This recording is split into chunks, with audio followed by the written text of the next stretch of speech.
Hidden away in the mountains is a lake that expands 45 acres of water and 950 acres of woodland. The pristine beauty of the lake is not disturbed by the tourist, logging, or mining. Once a strip mine area, the now reclaimed land is one of the most picturesque lakes. Used by avid photographers and fishermen, the lake is rarely used as a camping ground, even though the area has several places for tent and RV setups. For years, Fishpond was one of the most well-kept secrets in Jenkins. It is 2.5 miles from Jenkins, Kentucky. While the lake has not developed as planned, it is still a place where local residents come to fish, camp, and walk the scenic routes. County officials approached Beth Elkhorn Coal Company in 1961. The goal was to have the coal company donate land. The plan was to use this land to construct a recreational lake. Beth Elkhorn agreed and donated 860 acres. At the headwater, 35 acres belonged to a private individual. Organizations raised funds to buy this land for $3,500. The now 895 acres belong to the county. The lake's location is 1 mile west of Pine Gap, Kentucky, 2.5 miles southwest of Jenkins, Kentucky. US 119 will grant access to the lake. The land surrounding Fishpond came from a strip mine reclamation project. There were several places to accommodate several future projects. A dam with a 2.5-mile loop surrounding the lake. The loop begins where the road splits at the fork. The lake would have a companion named Little Laurel Park. The state of Kentucky hired Adams Construction Company to construct the dam. The water would fill 45 acres of this land. A concept plan for the remaining acreage of land came later. The construction of the dam was complete in 1964. The state refused to deed the remaining 15 acres surrounding the dam to the county. The state's refusal in giving Letcher County the deed to the land caused problems. Letcher County felt that it was no longer responsible for the cleanup and upkeep. As the lake and surrounding area began to deteriorate, it became a hangout for those that wanted to destroy things. This article is found in the Mountain Eagle, The Way We Were, Thursday, May 15, 1969. A huge thank you to Ella Polly for discovering this article for us. A Mountain Eagle editorial praises Yale University students and local officials for working together to transform the Fishpond Lake into a model of a community park. The editorial urges Letcher County to take steps to make sure that its new recreation facilities are properly supervised and maintained. The area Jaycees became involved with the lake during August of 1971. The Jaycees wanted a long-term lease on the land. The county refused to lease the land as they did not own the entire lake area. On September 30, 1971, the state released the deed. The property went to the Letcher County Physical Court of Letcher County. After that point, the county now owns all the Fishpond Lake area. All right, Fishpond Lake here, and one of the first signs here is about coal. It says coal mining has had a significant impact on the economy and environment of Letcher County and Kentucky. The eastern Kentucky coal fields cover 10,500 square miles, which include 37 counties. Coal was formed from plant material that decayed and was changed under heat and pressure 300 million years ago. More than one-half of the coal in the United States is in Kentucky. Fishpond Lake was created as part of a strip mining reclamation project. The hillside in front of you and many other in Letcher County have been shaped by mining activities. Coal mining cannot be done without some land disturbances, often significant, and can contribute to water quality damage. Coal mining is currently the second largest employer in Letcher County, 1999. Although the amount of coal extracted from Letcher County remains high, the number of mining jobs in Letcher County has decreased 35 cents since 1990. Coal is currently the current primary energy source in the state. 95% of the electricity generated in Kentucky is produced from coal-fired plants. It takes about 1 pound of coal to light one 100-watt light bulb for 10 hours. That information is incorrect because 8 pounds of coal produces 250,000 BTU and will burn for 8 hours.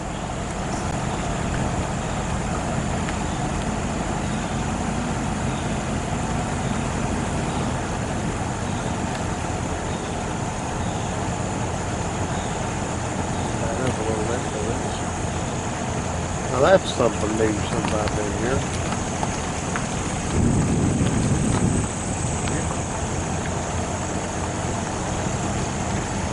I didn't know they were doing campers up there.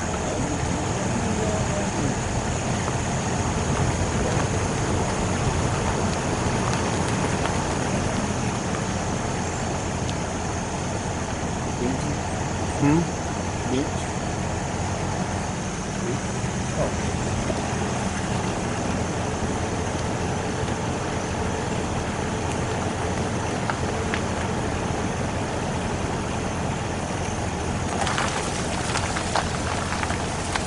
What's this? Got somebody around? Oh. Flora identification. Catawba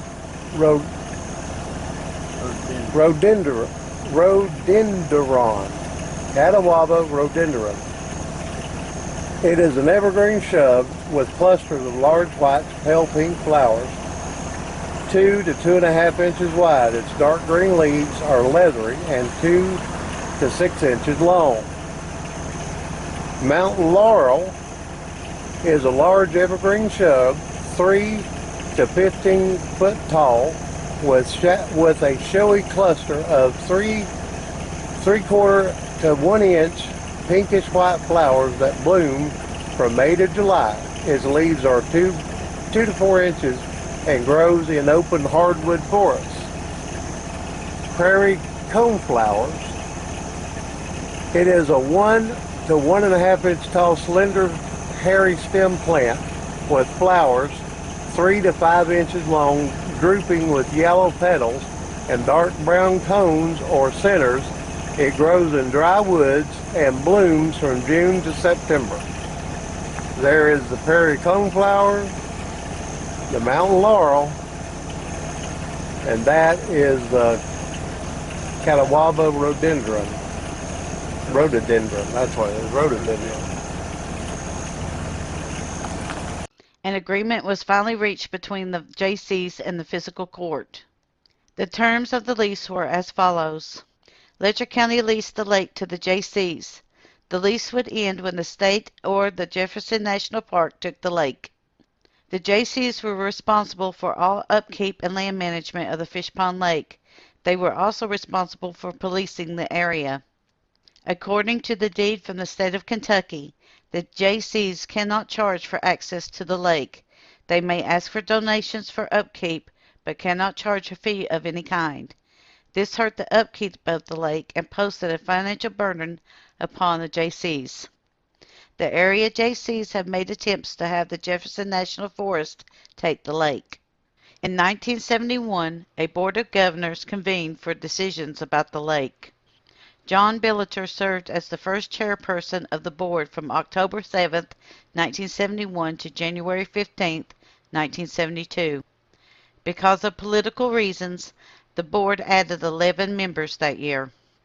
No other information was available about them or even if they are still active. On February 7, 1972, 6 Jaycees along with Congressman Perkins went to Washington. The purpose was to promote Fishpond Lake. They met with the Bureau of Outdoor Recreation and the Acquisition Resource Center. A plan of action was outlined for the lake and the goals that it would try to do. This was a 20-year plan. We're going to go down into one of the first campgrounds up here. Back in the 80s, this was an official Boy Scout camp. at this campground we're going to go to.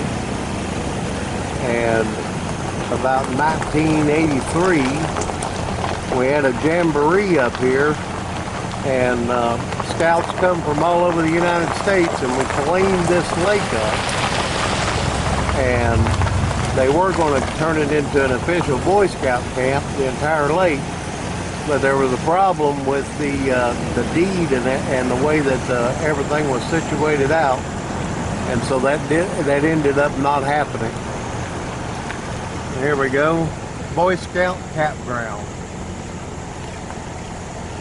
They even still got a Boy Scout camp or Boy Scout troop here.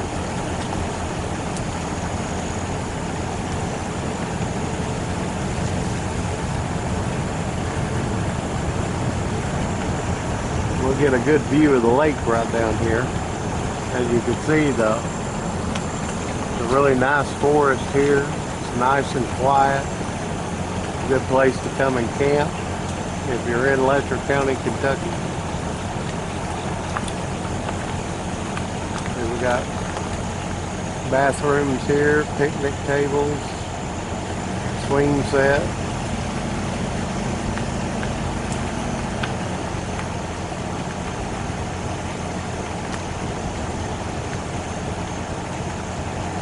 That's not one of the picnic tables that we made. At one time there was a lot of picnic tables here that the Boy Scouts had made and set in here. But that's been years ago. Right down here there's a boat dock on the lake. Get a good view of the lake. Hold on, I'll zoom in. It's actually a very beautiful place. And there's the other side of the lake. Give it a second here to focus on something.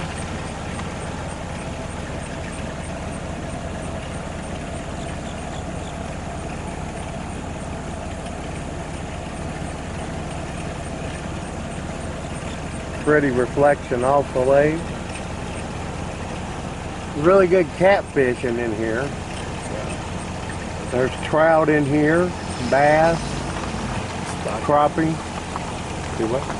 2,500 pounds, 3 times a year. Jason says they stock this lake with 2,500 pounds of fish 3 times a year.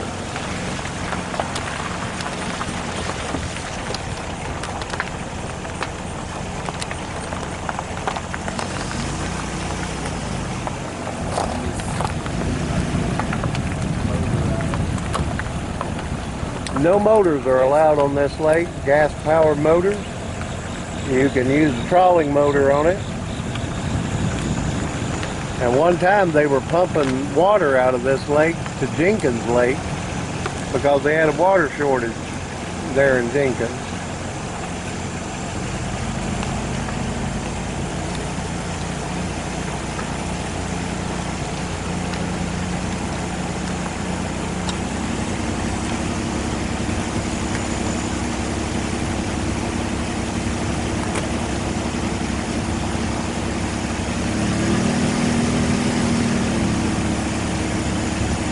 But I grew up coming up here fishing all as long as I can remember, from the time I was a little boy, coming up here with my aunt and uncle, and then coming up here with Jason and us catfishing. And I lost an antique lantern up here one night that way. We had been fishing all night, and I set it down to cool down, and I've been daggone if I didn't drive off and leave it. You remember that? Construction for an exhibit center that would accommodate 250 people. This would give information about coal and the forest industries. Included would be tours of the surrounding strip mines. There would be 10 family group campsites. This area would accommodate groups such as the Boy Scouts. Restrooms, group tables, 10-car parking would be available. This site should also contain space for tents and other camping equipment. These sites should be in the lower half of the lake. There would be several small campsites. Both group and small campsites would sit on the west side of the lake near the dam area. The spillway will provide a divider for this area from the exhibition site. This area would accommodate 30 families. Transit family campsites for people passing through Jenkins. These campsites would be north of the lake and should accommodate 20 campers. A beach would be constructed for 350 swimmers and onlookers. The location will be at the back of the lake. There will be a large play and sunbathing area. Parking for this area would be on either side and behind the beach. The beach will be within easy walking distance of the campsites. For small children, a roped-off area with lifeguards on duty. A group picnic facility able to hold 200 people, 10 family picnic sites, 6 small picnic sites, construction of an observation tower. This would show the conservation of the area.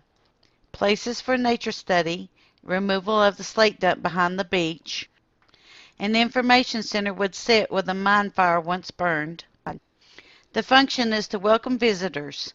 Pamphlets and information are available inside. These would contain services available in the towns of Neon and Jenkins. There will be a public telephone available for overnight guests of the lake. There will be 2 shower rooms constructed. There will be a play area for children. Foot trails will tie the lake together with the park. There will be a road built across the spillway with a bridge. There will be a concession stand built. This will serve both hot and cold sandwiches and drinks, as well as fishing supplies. There will be a bathhouse constructed for swimmers and sunbathers. We're here at one of the campgrounds, as you can see. Those people may be up here for the disaster relief here in eastern Kentucky. As you can see, there are articles of clothing and everything under that building there. And there you can see the campers or the people that's here to help. This is one of the bathrooms. And here is Fishpond Lake rules.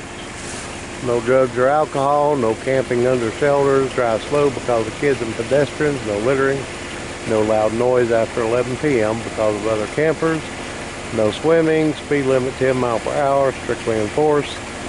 Do not cut live trees, hunting and fishing license is required. No fires within 25 feet of any building or shelter.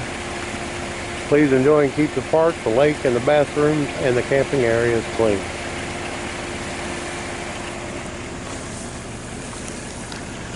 Like I said, this is the lake's probably about 100 years old, to tell you the truth, because it was part of land reclamation. I'm not sure about strip mining. I know there was regular mining here, and up at the upper end of the lake, there are some buildings in it. I know Joanna will cut in some additional history of the lake when she edits this to put it on the web. See what? Yeah, pull it up and I'll just pull it up just right. I'll zoom in on it. As you can see, this was not here when we grew up.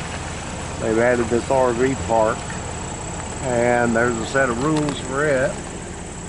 Fishpond Lake, RV park rules and regulations. Park attendant will come by between 6 to 6 p.m., 6:30 p.m. for check-in. Electricity and water will be turned on at that time. Checkout time is promptly by noon. An RV site with electric service, water and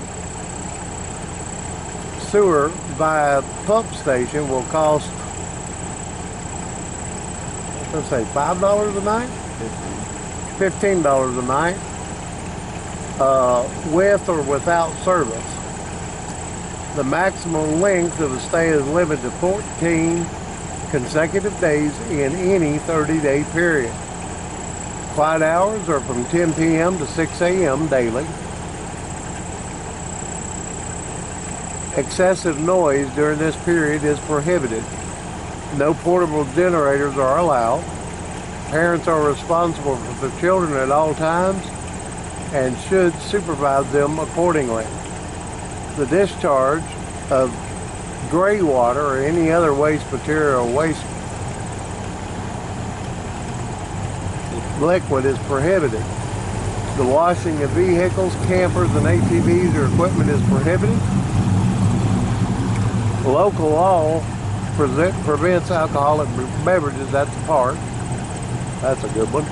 Fires are permitted only in provided fire rings. Fires must be contained inside solid fire ring. Please put all trash in designated dumpsters, and you will be responsible for cleaning up your designated site before you leave. All pets must be kept on a leash at all times. The camping will be permitted in tent camping will be permitted in designated areas. Letcher County Tourism Reservations, 606-634-1814.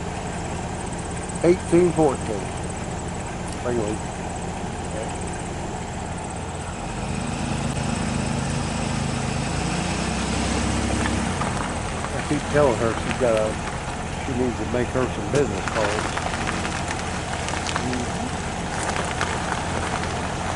When we were growing up, all this RV park was not here, but there were several picnic shelters through here.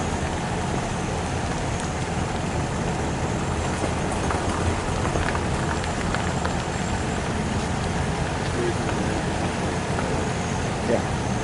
All these people here are because of the severe flooding that happened in eastern Kentucky, and Letcher County was really hard hit.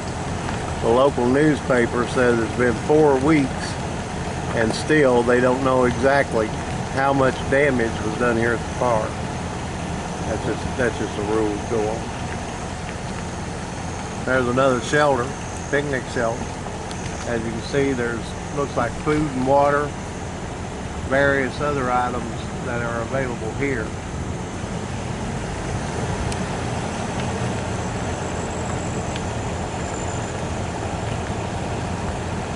Which reminds me, you need some more water? Yeah,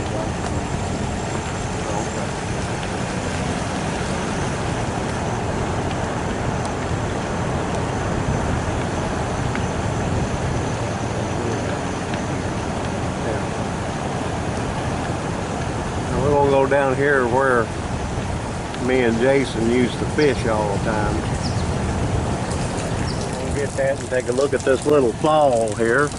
Looks like somebody lost a window.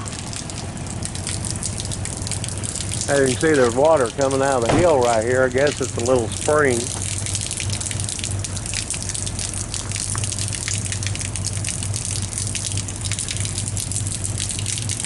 Matter of fact, it seems like I remember that being there.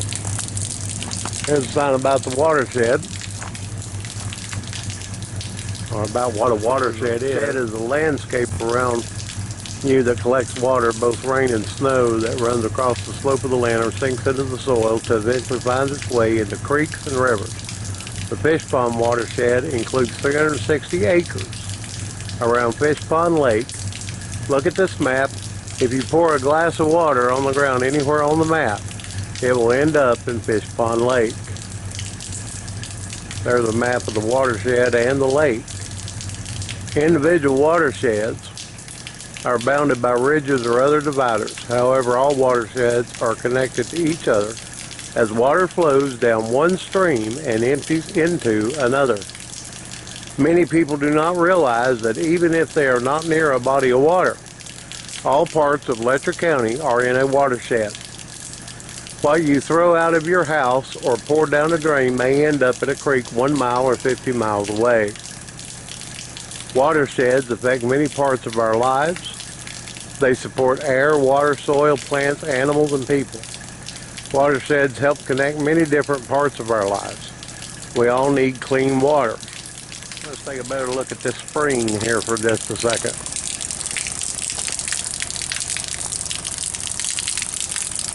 That's cold water right there. It's pretty warm today. It's probably 75 or 80.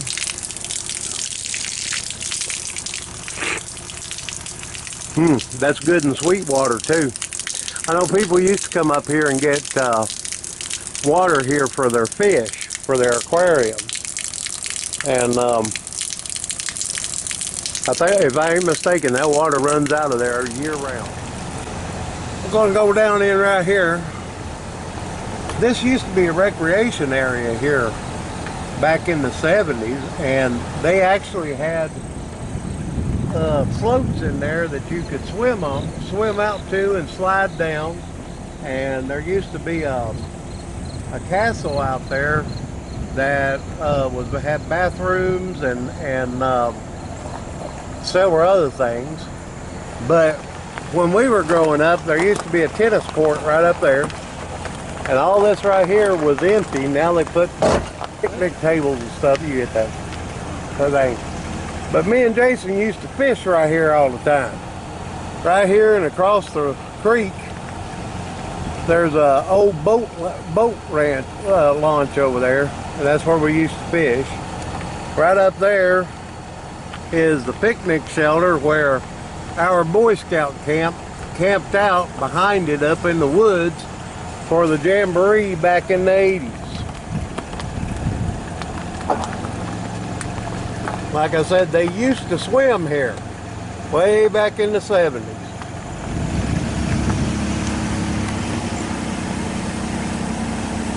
Well, they've redone that shelter, but it's not there in the same spot. Looks like they might have redozed it or something, because that's not as steep as it used to be. But our Boy Scout troop 352, they rebuilt that shelter, but we camped right there at that shelter.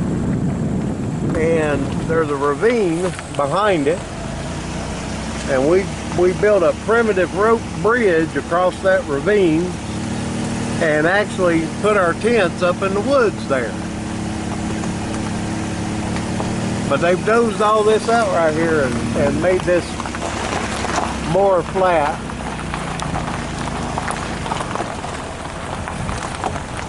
But it used to be higher here, and right there's a little hill, and you go up there, and we made that rope bridge across the ravine up there, and we had all of our tents right up in there.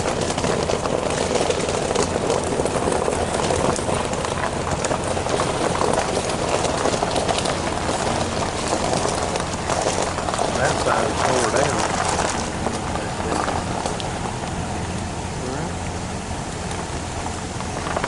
Oh, that side, what is it? Forest husbandry.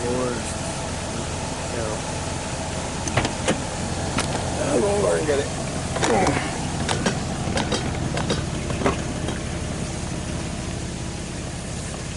Not sure what that foundation was for right there, but you can see it's made out of rock covering a concrete slab. So it may at one time been an outhouse or something like that. Not sure. It may have been a barbecue pit.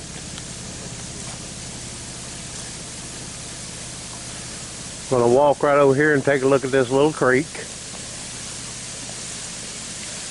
It's called Little Laurel Branch.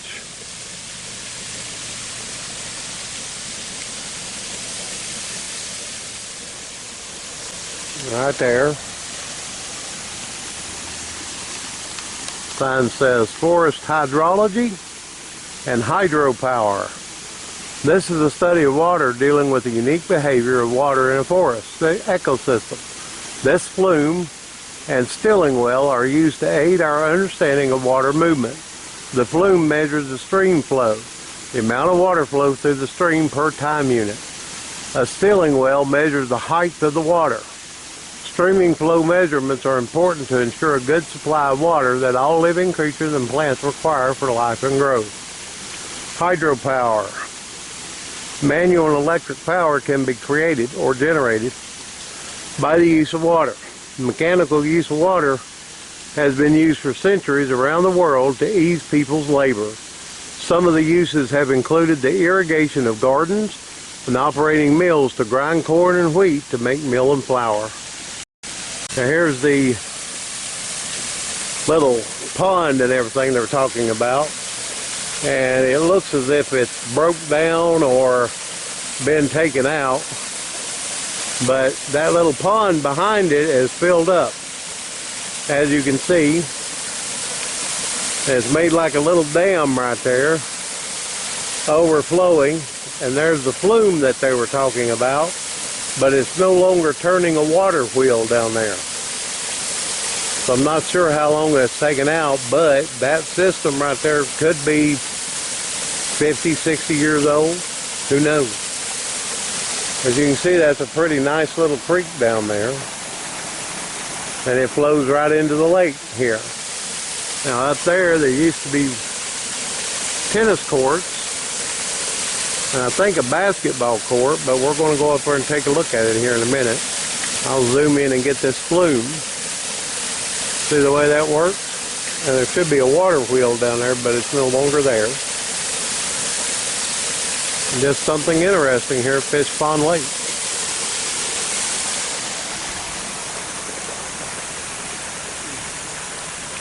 You got a nice little bench here. That water falling down there to just about make you go to sleep. There's another view of the lake. It's actually a beautiful lake.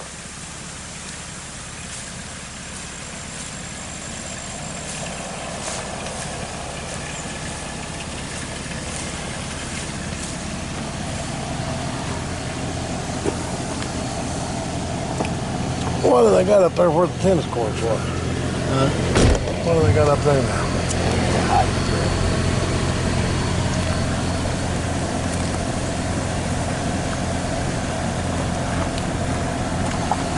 There's that creek again. You go up here and come back. Okay. Marsh wetland.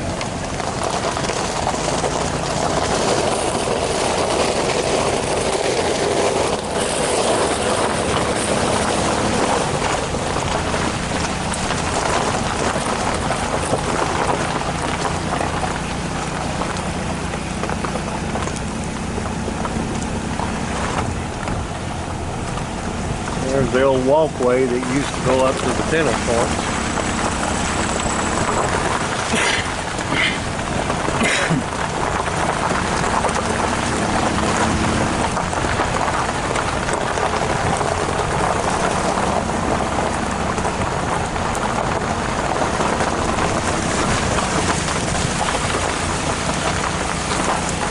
That's part of the ATV trail. Yep.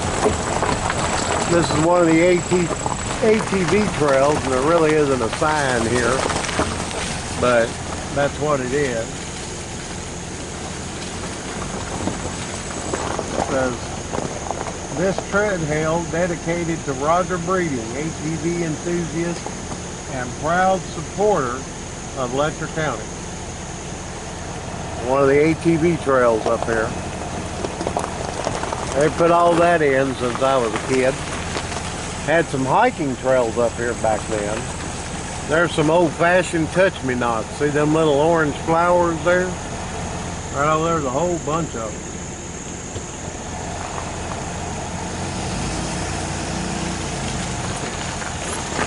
Hold on, I'll zoom in on them here.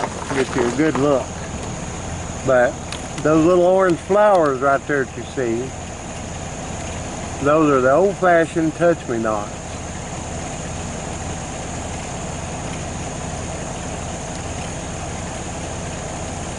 They get a little seed pod on them, it's black. And as soon as you touch them, they'll pop.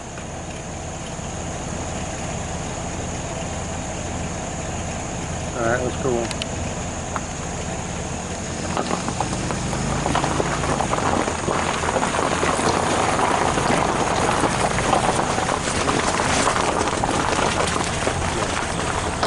There's one of the old pads for the tennis courts that used to be all the way to the hill here. Looks like people have been running an ATV up there.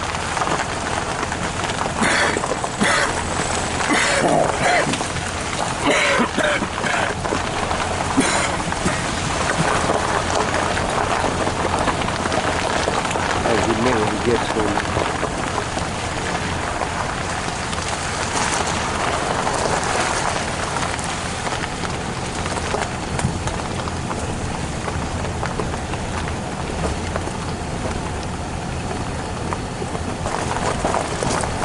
I'm not sure exactly what the mining company was that was originally up here.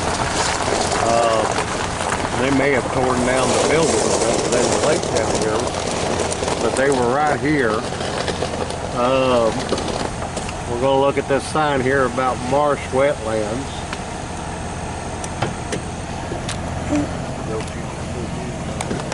You what?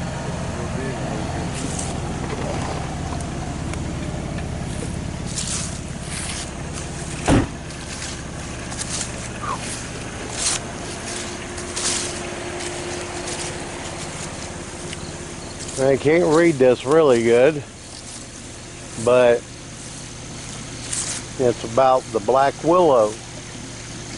The Native Americans used these saplings, noted for their flexibility, for poles in their sweat lodges. I can't even see one. There's a sign there about it, the black willow, Salix nigra, or nigra. I got this sign here, man. I don't even see one of them trees. I said they got this sign here about the black willow, and I don't even see one. Right here. This stuff growing right here. That? Yeah. Okay. Jason says that right there is the black willow. And I'm going to guess that that's awful young. He says that is black willow. I was looking at it and I thought it was a weed. All kinds of different plants in here. There's a mimosa tree. And that's a mimosa tree. And those mimosa trees, they depend on the carpenter wasp to trim their limbs, but to keep them alive. But even though that happens, the black willows or the mimosa trees will die out ever so many years and be gone, and then all of a sudden they'll come back. Marsh wetlands. Wetlands are places where soil and water meet. They produce a special waterlogged soil, great for many forms of life. Wetlands provide good homes for a wide range of different plant species like arrowhead, water lily, cattail, sedge, and others. They are also great homes for many animals, including birds, small mammals, frogs, snakes, and insects. Wetlands clean the water we drink, help control flooding, and reduce erosions. Kentucky originally had 1.6 million acres of wetlands. Only 386,000 acres of wetlands remain. Wetlands in Kentucky support 1/3 to 1/2 of the state's endangered species. Now I wonder about that because the rivers haven't gotten any smaller or anything. I think they're talking about marshland, and yeah, marshland has shrunk. Fishpond Lake has a large population of freshwater jellyfish, rainbow trout, carp, and largemouth bass, black crappie, bluegill, channel catfish, brown bullhead, warmouth, as well as other freshwater game fish. Yearly, the lake receives 6,000 trouts. These are from the stockings in January, April, May, and October. The current rules for the lake are no gas-powered boat engines, a valid Kentucky fishing license. Given the small size of the lake, electric motors and oars are permissible on boats. Swimming is currently not permitted.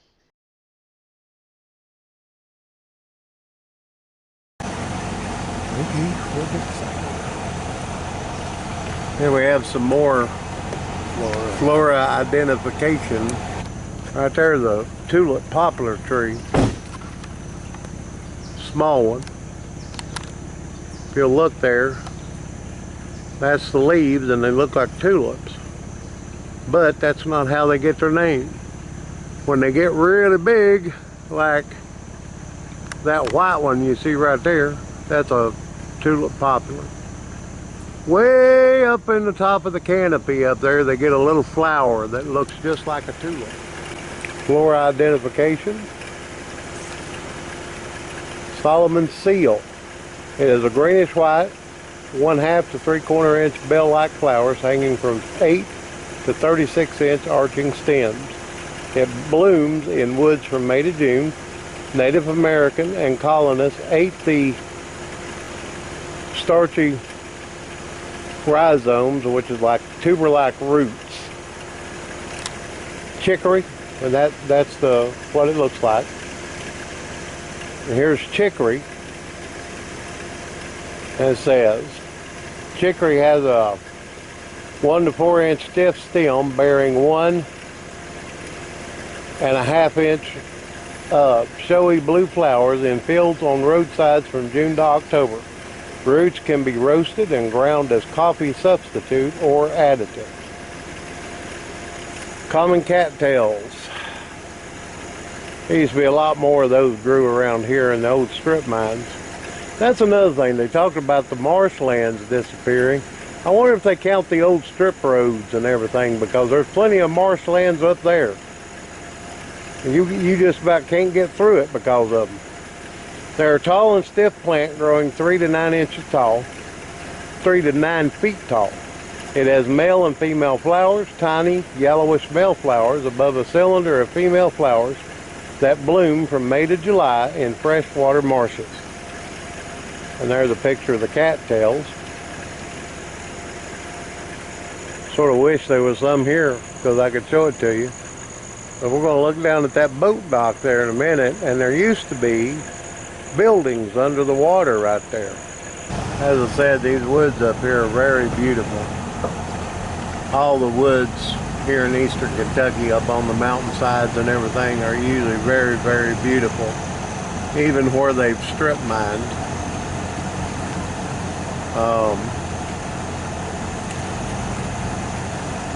The strip mining leaves roads up through the hills and everything that you can get on with ATV. I've ridden horses over through there. I've walked them.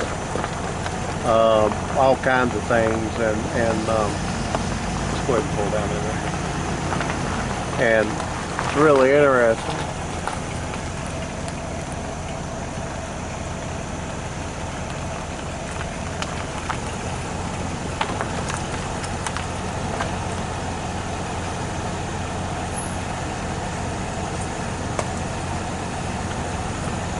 This is where I lost that lantern fishing one night with Jason. This is an old boat dock, and we were pulled up on this little path right there that you see, and parked. And probably about right there where that trash can is, I set that lantern down to cool. And we sat here for about 30, 40 minutes after we quit fishing, waiting for that lantern to cool. And then, like I said, drove off and left it. That might be the top of that building right there. I'm not sure. See, it's sort of a square looking bloom of algae.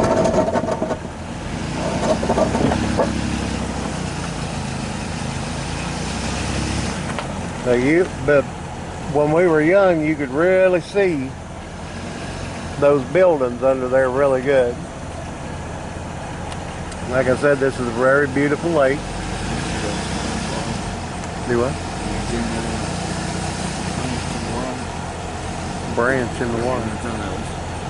Oh. There's 2 ducks. Oh. Yeah, there's 2 ducks right there. Sitting on a branch. Well, if the camera will ever focus.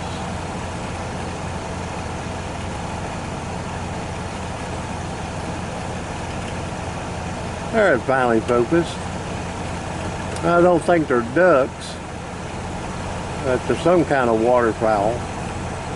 One of them might be a duck, but I don't see the webbed feet that you would normally see on a duck.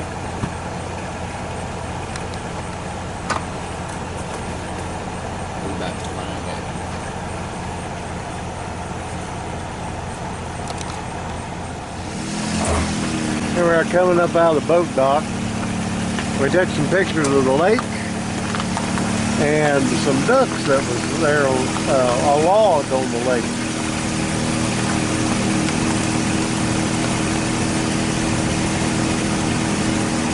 see the woods are absolutely beautiful. Even though it's a cloudy, overcast day and it keeps on sprinkling. It was raining really hard earlier, which is something these folks up here don't need, is more rain. ATV trails are available in the park. There are 22 miles of legal riding trails around the lake. There are more plans to add to the trails at a later date than this posting. There are several campsites available with bathroom facilities. Yet currently there are no bathhouses. There is a fee for RVs to dump waste. The lake will close to camping rentals from November the 1st through February 28th. This is due to possible inclement weather. We're pulled into an overlook of the lake here, and they actually mined coal here, but Pine Mountain, which this is an overlook, and it shows you can see Pine Mountain over here. Got some benches and stuff, and we're looking down the lake here, and that with the cloud on top of it is Pine Mountain. There's no coal in Pine Mountain. It's all limestone. And one of the things about it is the Great Teton, or Creton, which is one of the continental plates. It runs right along through here and butts up to Pine Mountain there. And in Dyer, Tennessee, we live on the edge of the Creton out there where it's like a peninsula, and that's where the New Madrid Fault is. And it's subducting part of Tennessee, and it formed Reelfoot Lake. But here's a sign about the geology of Pine Mountain. And you see there's a little cross section of it. Says, traveling through Pound Gap, you can see that rock strata beneath Pine Mountain are tilted upward. This sudden change in the type of angle of the rock strata in Pine Mountain is a result of the Pine Mountain thrust fault. A thrust fault is a tear in the upper part of the Earth's crust along which one block of strata is pushed up and over another. More than 275 million years ago, the Appalachian Mountains were formed by great collisions of the Earth's crust on the eastern margin of North America. What it's talking about there is, if you look at this map, and you'll see to your left there, you got layers of rock being pushed up, and on this side of it, the right side of it, you see layers of rock that's being crinkled. And the rock that you see on the right side is part of the Great Creton. This fault is the westernmost expression of the Appalachian upheaval and extends 125 miles from Elkhorn City, Kentucky to Jellicoe, Tennessee. Strata southeast of the fault are part of the block of the Earth's crust that has moved 4 to 11 miles laterally, that's up, and was thrust upward thousands of feet from its original position. You can imagine the force that was needed to move such a large block of the Earth's crust that distance. Information is provided by the Kentucky Geological Survey, University of Kentucky. We're going to do an article on the New Madrid Fault, and we'll talk about the Creton, which is some of the oldest rock on Earth that forms a lot of the flatland that runs from here up into Canada. And as I said, Pine Mountain is actually thrusting up onto that Creton, and that Creton don't move. And over in western Tennessee, there's a peninsula of the Creton, and it's actually folding under the Creton. And that's how come the New Madrid Fault happened, and that's why it went down. The Mississippi run backward for 3 days, and created Reelfoot Lake. Alright, we're pulling up out of this overlook here, continuing around Fishpond Lake in Lester County, Kentucky. It's a couple of miles to the northwest of the Pound Gap along Highway 119. There's actually several lakes in this area that were created from the old mining works. There's a tree, I guess it may have, considered it's got fresh new cuts on it. I'm gonna guess that tree fell during the flood that happened up here. Plenty of wood laying here. I guess the campers can come up here and get them some wood. There's another, what that is right there, that is actually a water runoff down into this road here. Their hills are full of those water runoffs, and sometimes you can see that there were little creeks there, and sometimes you can't because it's been so long since water actually flowed down them.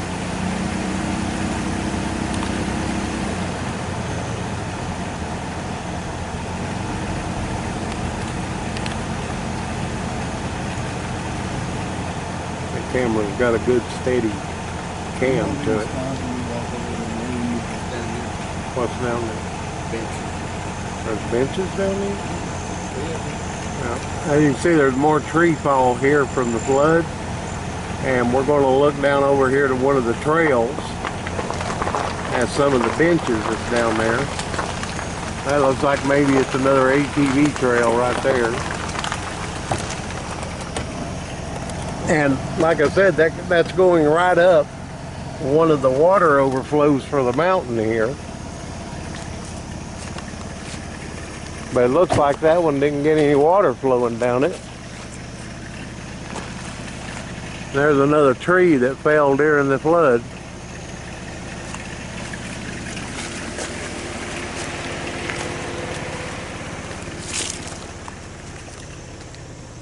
Another ATV trail here. And it goes down, and I've actually fished down here at the bottom of this hill down there. But there's benches and stuff down there, and it goes right on out to the lake. As I said before, and I've said repeatedly, this is actually a beautiful place. There's a big yellow tulip poplar. Those trees get real big, and they're actually hardwood. Even though when you cut them down, they're pretty soft, but when they dry, they dry up hard as a rock. And the trees here are full of them.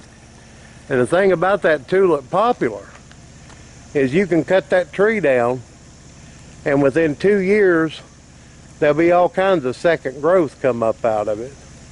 If you look right down there, you see some of the second growth poplar. See that one? That was probably a small tree, and now there's 2 others that come up that are exactly the same size of the one that was originally there. You can see there's three trees there. And so there's probably a stump right in the middle of them there, and that's second growth poplar.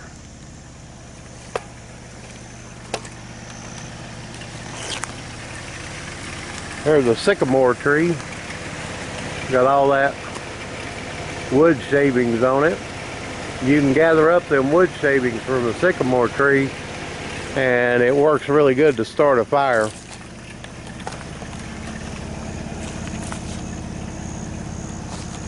Wow, look at that. That's actually fungus growing on the side of that tree, mushrooms and fungus. The tree is dead. But look at that. Isn't that beautiful?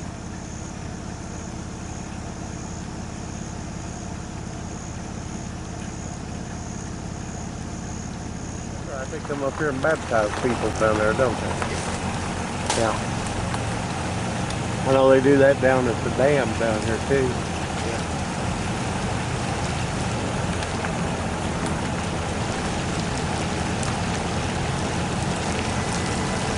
Getting a little bit of water on the camera because it is sprinkling a little bit. but that's okay.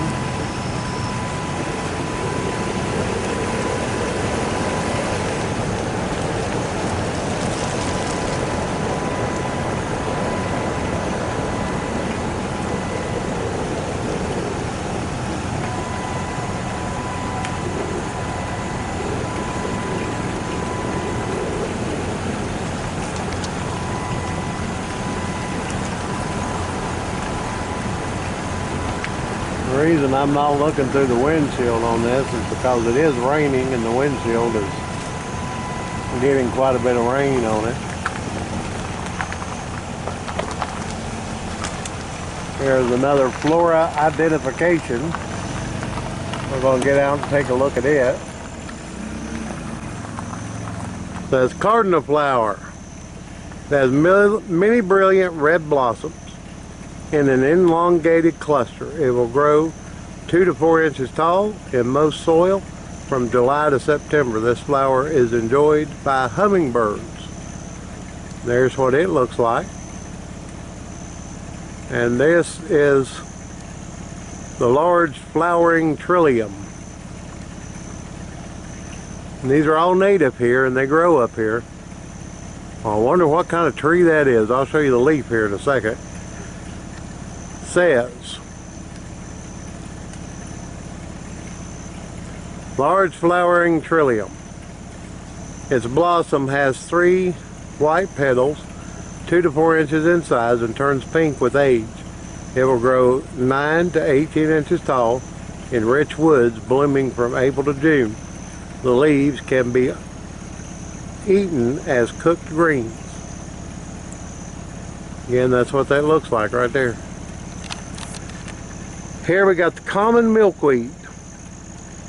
Milkweed's fun to play with. I played with it a lot when I was a kid. Its name comes from the milk-like substance in the stem. It is a tall 2 to 6 inches plant, or 2 to 6 foot plant, with pink half-inch clusters that flower from June to August. Sprouts, leaves, buds, and pods are edible when prepared. There's what the milkweed looks like, and those aren't leaves right there. They painted pods. The green one is the leaf. Those are pods, and those pods will get like a milky substance in them, and then when they get ripe they'll open up and it has seeds in it with long filaments of like silk, and they'll float off on the wind. But look at this tree right here. See that? Look how big those leaves are. I have no idea what kind of little tree that is, but those leaves are huge on that thing. And there's a lot of them here. Right there's one close. See the leaf?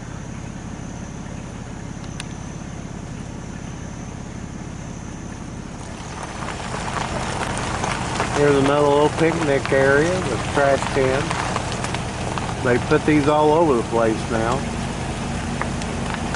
A lot more up here than when we were kids. And we're going to pull down in another little pull-off area here.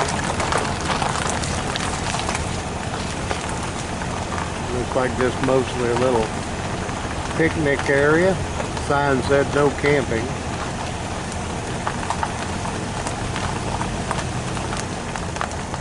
There's an old bench there and a new bench with a table.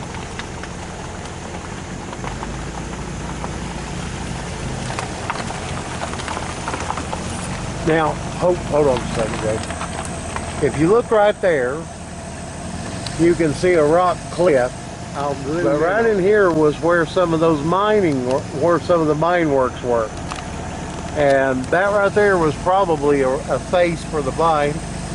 And the mine probably went under the ground right in that area here where all the dirt's piled up. But that rock face right there was probably above the mining entrance. And there's several spots up here that's like that.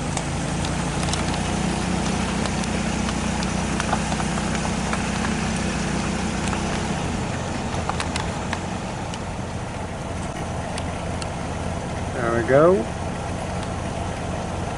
It says These are primitive plants that have spores instead of seeds. Seeds have food for baby plants, spores do not. Ferns. Fern leaves are called fronds. Most fronds are curled like a violin head when they first sprout and are called fiddleheads. There are at least 5 varieties of ferns around the lake. That's the ferns there. And of course these are mushrooms. One of the mushrooms there is the dry land fish. These are plants without roots, leaves, seeds, flowers, or chlorophyll. They grow and feed on trees, rotting wood, and leaves. Actually, they found that fungus, which are what mushrooms is, that they do have roots, but they're like hair thin. You ought to look that up sometime, the fungus and root systems. Mosses. They're usually very short plants without roots, stems, leaves, and seeds that grow very close together, forming thick green carpets in the woods in damp, shady places. And they've got pictures of the individual plants, but if you look right there, that's moss. All right there.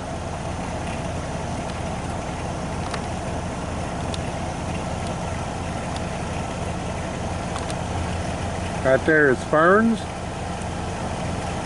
and we saw some mushrooms on the trees back there a while ago. So we'll go on to the next sign.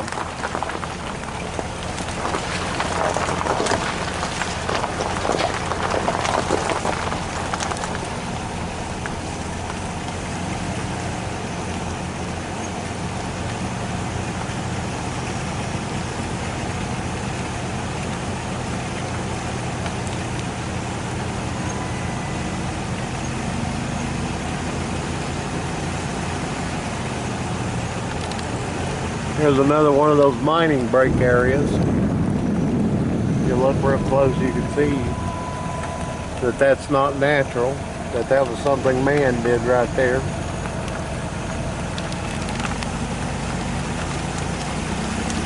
There's a tree stump with some moss on it.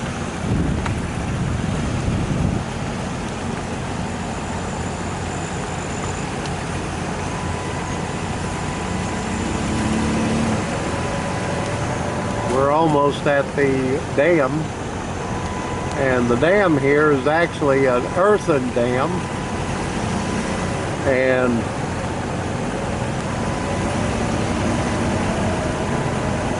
it's been here almost 100 years and not washed off yet. That really means something. But Jenkins Lake is made out of concrete and steel, the dam is. And this one is just piled up dirt over the end of the hollow, and the lake was allowed to fill in behind it.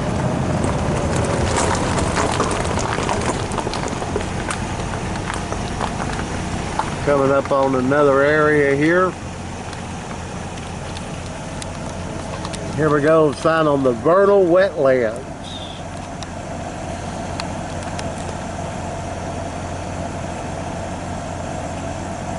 Says, known as a frog pond, this vernal wetland is a small, shallow, intermittently flooded depression in the forest and is usually only wet in the winter and early spring. Vernal pools are usually found where the rain exceeds evaporation.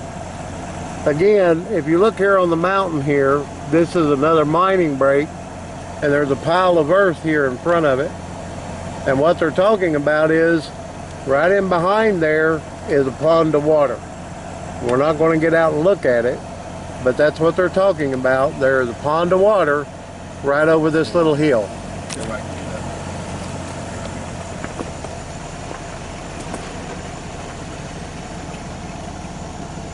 I don't know if you can see the water there, but you can just barely see it. You see there's a cut here for it to flow out of so it doesn't get stagnant. All right. Down here's another sheltered area. We got swing sets for the kids, picnic shelters. What is that called? Is it frisbee ball or? Yeah, frisbee. It's like basketball, but you play it with a frisbee. And again, you can see right here, this is another mine break area.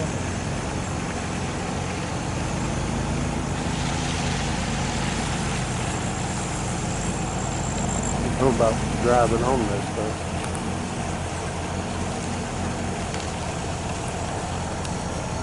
So that mine break area up right there. And there's see the vernal wetlands right there that they were talking about. Little pond of water.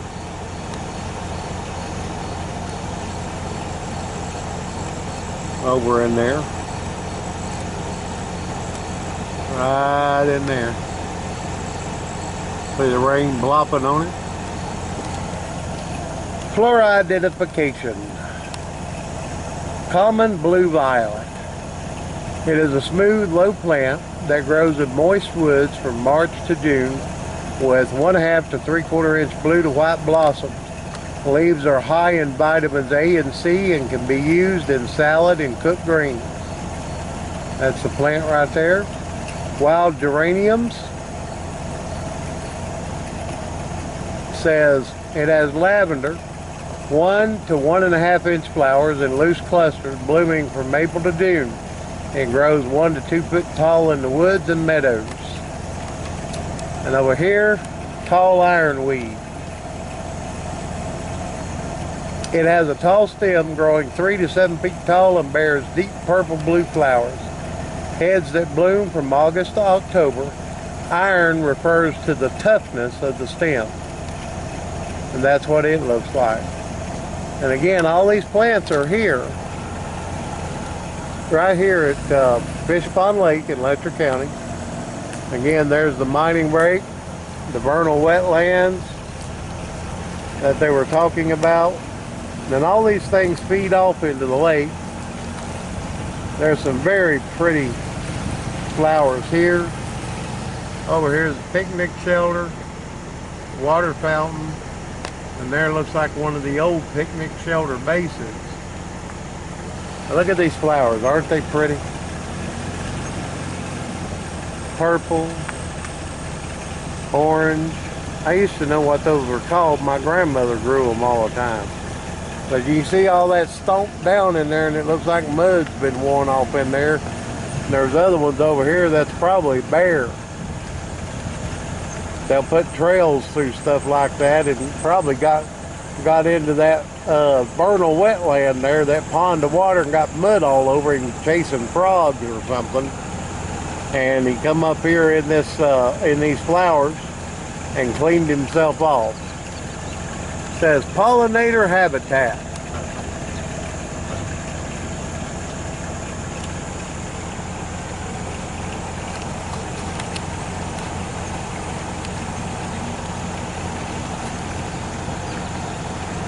That's exactly what that is, a bear. Let's see some of that mining break here. No, that was watered out wide as this van. Now that going through that second thing, that might have been deer, but that first one, that was a bear. Do what? No. There's another little fishing area.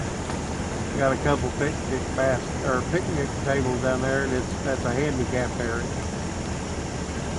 Which, that's pretty good. I might have to come up here and go fishing sometime.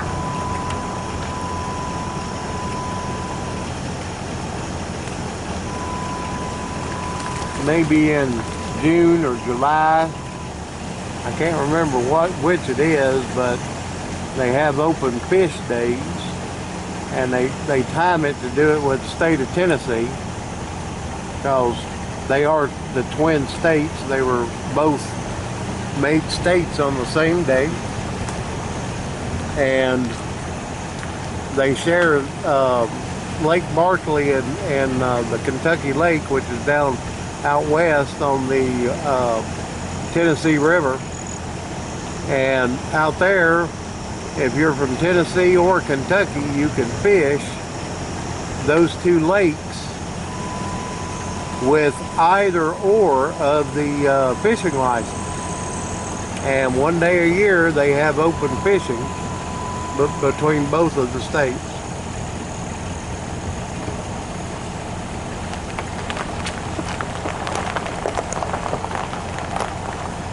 And we see some ducks down here. And looks like a swan or two, maybe.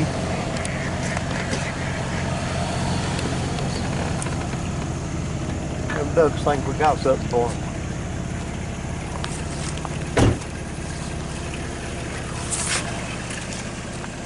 And this has all been put in since I was here. That little boat dock type thing here. You see the ducks coming and the babies, I guess it's babies. They saw us pull up and thought we were bringing them some food. There we go, birds. Birds, like all wildlife, need food, water, and shelter.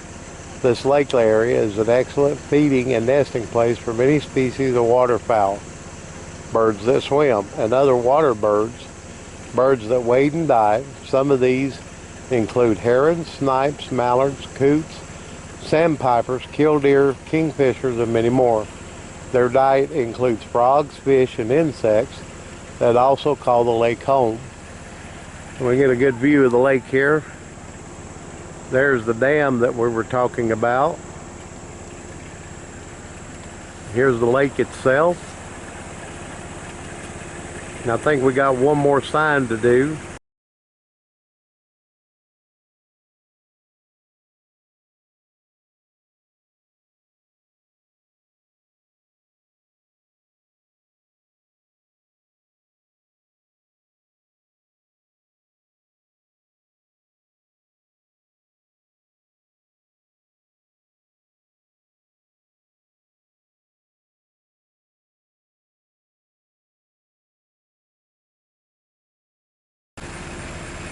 This is a sundial. I guess that's a emblem of Letcher County. It says sundial. Sundials tell sun time. A sundial indicates the time of day by the shadow cast onto a surface marked to show hours or fractions of hours. The shadow casting object is called a genome. Gnomon. Okay, so it's a gnomon. The sundial shows the solar or apparent time.